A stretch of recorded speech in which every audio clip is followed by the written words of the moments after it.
All right then, I'm back with part 2 of this unboxing. As you recall, previously I ordered 2 mixtures from the stamp farm.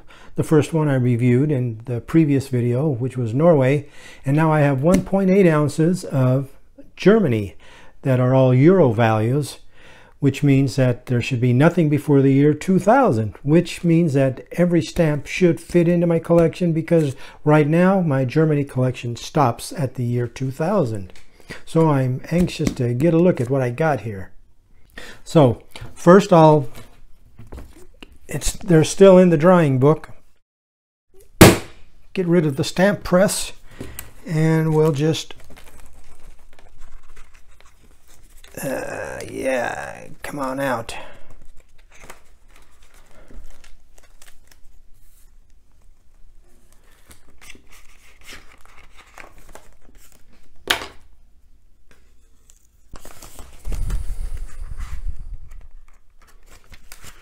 All right, it looks like I got them all. So the first thing I'll have to do is count them to see how many we ended up with.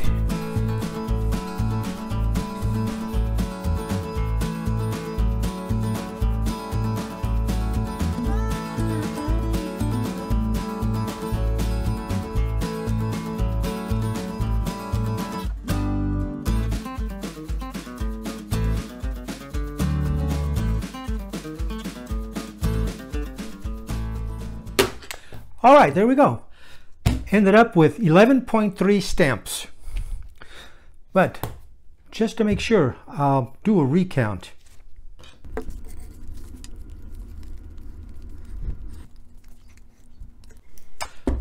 All right, so looks like my first count was about 10% off. I actually ended up with 170 stamps, which comes to a little over 3 grams, or 3 stamps per gram, which was a bit better yield than the Norway mixture, which came out to about 2.5 stamps per gram.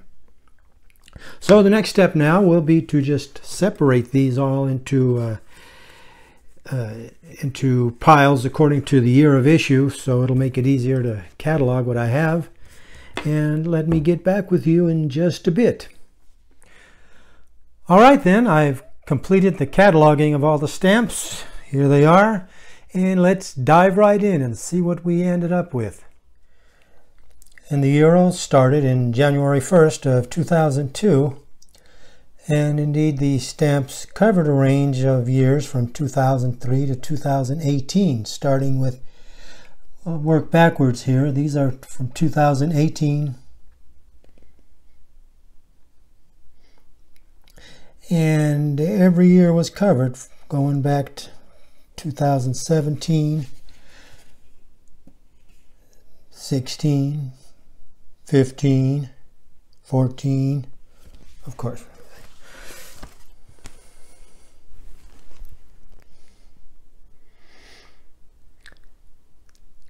And as with the Norway mixture, you can pretty much tell it is almost all different.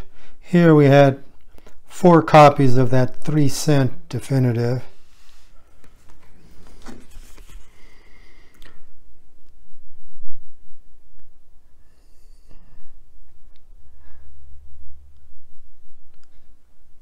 There's a duplicate, 2 copies of this one. And we're at 2008 now, going back 2007.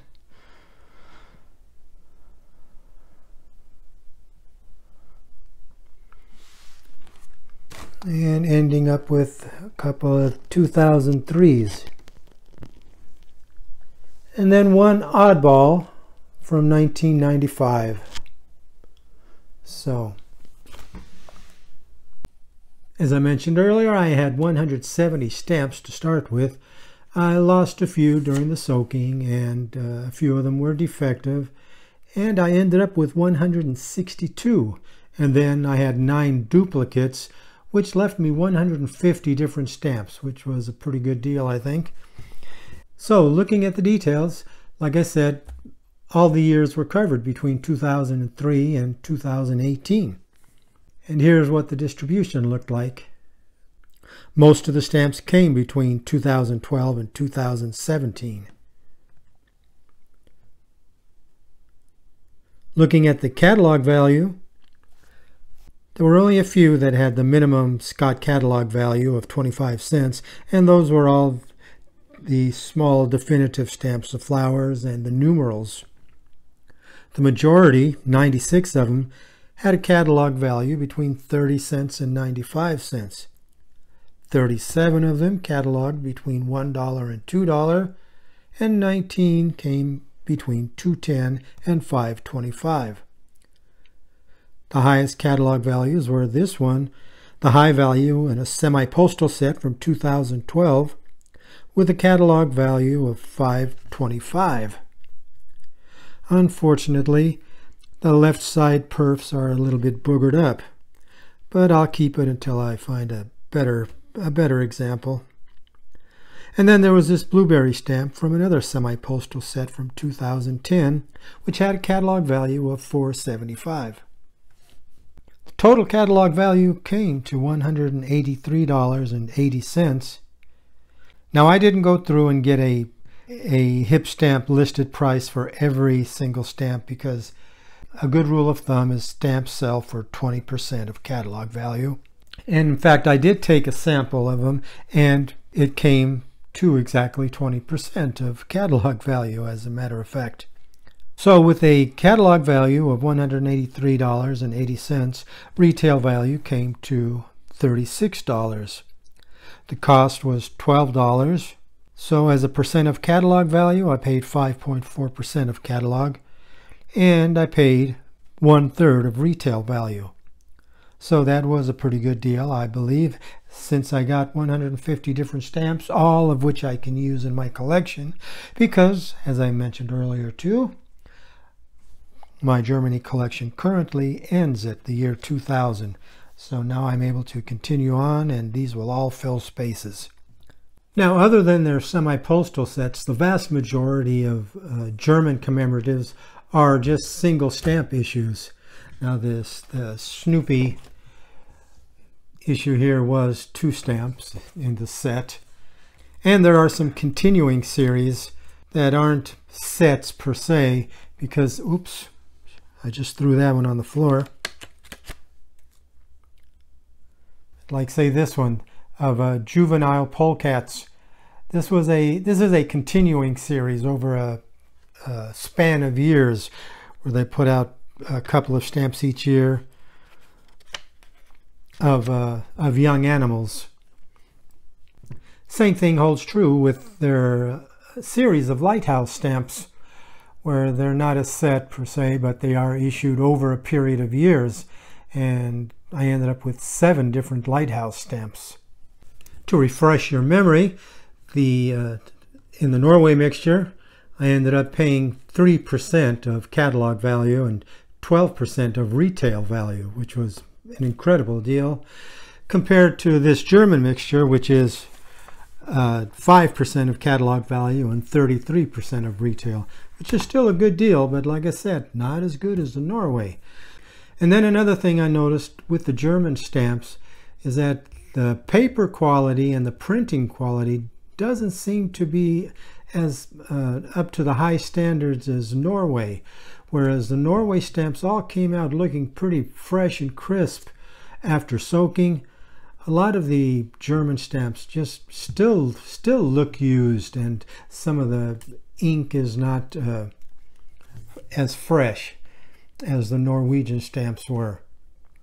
So altogether, whereas I gave the Norway 10 thumbs up, I give this one 7. It's still a good deal to me. 7 thumbs up is pretty good, but like I said, Norway set a pretty high bar, and I'm not quite as enthusiastic about this one, but I'm still pleased. So that's the Stamp Farm. Overall, I'm very pleased with the product I got from them, and as I said in the previous episode, I do plan on ordering more from them, and I hope to review those in the not too distant future. That's it for now. Stick around, because there's going to be a slideshow of some of the other stamps in this German mixture. And then in the next couple of days, I plan on getting part 2 of my literature topical posted. This one will be covering American literature. So stick around and hit the subscribe button as well as the bell icon so you'll get notified when that new episode does go up. So until then, this is Ted the Talking Stamp Collector, wishing you all happy stamping.